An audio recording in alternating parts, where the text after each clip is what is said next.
Mr Deputy Speaker, I always travel by train when I can, and with respect to colleagues from the North East of England, I am going to lay claim in this debate to be Virgin Trains East Coast best customer.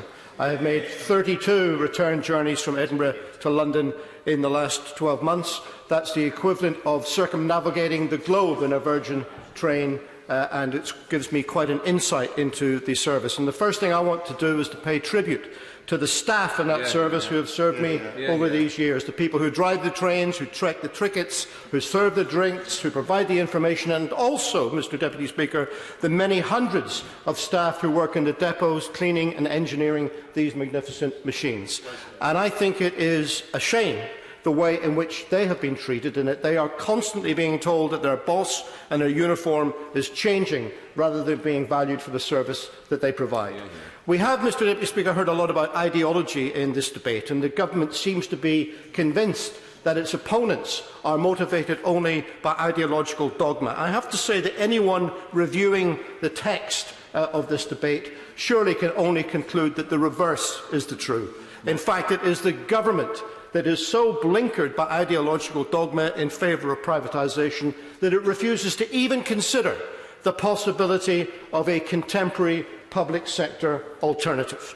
And that seems to me very regrettable, because there are many reasons, many positive reasons why the public sector alternative should be considered. I just want to name two.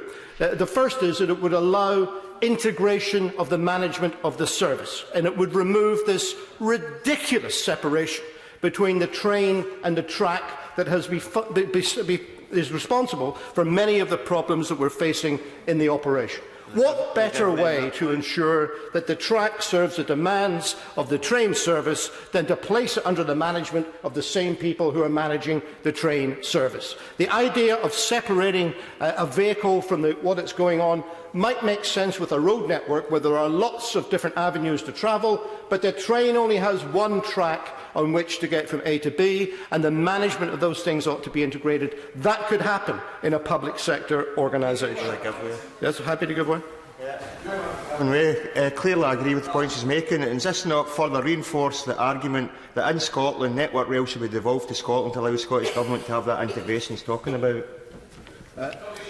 Indeed it is, and I will come to that later. But the second big positive of having a public sector operator is that it will allow for much greater investment. But we don't have to have investment that's contingent on franchise payments, it's contingent on levels of use. We can just take a serious decision as a grown-up country to say we need to rapidly and significantly invest more in our rail network if we are to bring it up to scratch and achieve the type of global service that our competitors can achieve.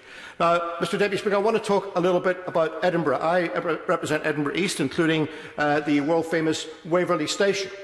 And I admit there has been some improvements over the last few years. We have seen the market share of the rail journey from Edinburgh to London rise to a peak of 37%. But that still leaves nearly two-thirds of the people who make the journey from Edinburgh to London taking the plane.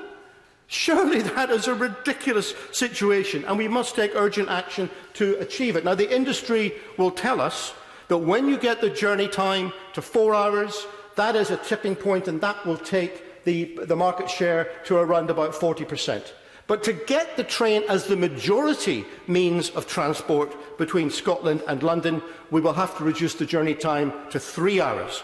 And that can only happen with massive investment in a high-speed network, and it can only happen with a new fleet of trains. So I want the Minister to tell us and confirm that these changes that are taking place will not in any way affect the delivery in December and the rollout of the new Azuma fleet on the East Coast line, and that he will engage seriously and purposefully with the Scottish Government in discussing the investment required for HST in the future. Just to finally talk about Scotland, because we have a situation in Scotland where the Scottish Government, because of devolution, has got some responsibility for the rail network in Scotland. Yet with so many other things, it's working in a straitjacket that is set by this place. We have tried for so long, we have repeatedly said, when it comes to franchising rail services in Scotland, there should be a public sector operator. We tried, actually, in the debate in the last Scotland Bill, to get the whole regime transferred to Holyrood, but we couldn't find support from any other parties in this chamber. But there is now a golden opportunity for the Department of Transport to take seriously the request of the Scottish Government, and now we have the ability to put a public sector operator into the tender process. There is an opportunity in Scotland, if they won't do it here, to use this to experiment and see how a contemporary public sector operation takes place. Because I have to say that the Thatcher government began the attacks on British Rail when it was still reeling as a service from the attacks of Beeching and the massive closures. We don't know what a public sector operator might be like now if privatisation had not have happened. Maybe, just maybe, we might have had trains as good as they have in France and Germany. And finally, Mr Deputy Speaker, I want to finish by saying that this is a motion of censure, and I do find it surprising that the Secretary of State has absented himself from this debate, because it isn't a normal resolution on a matter of policy. This is a motion which questions the capability and commitment of an individual, and at the very least, he ought to have the decency and the respect to be in attendance at this chamber to hear his information against him.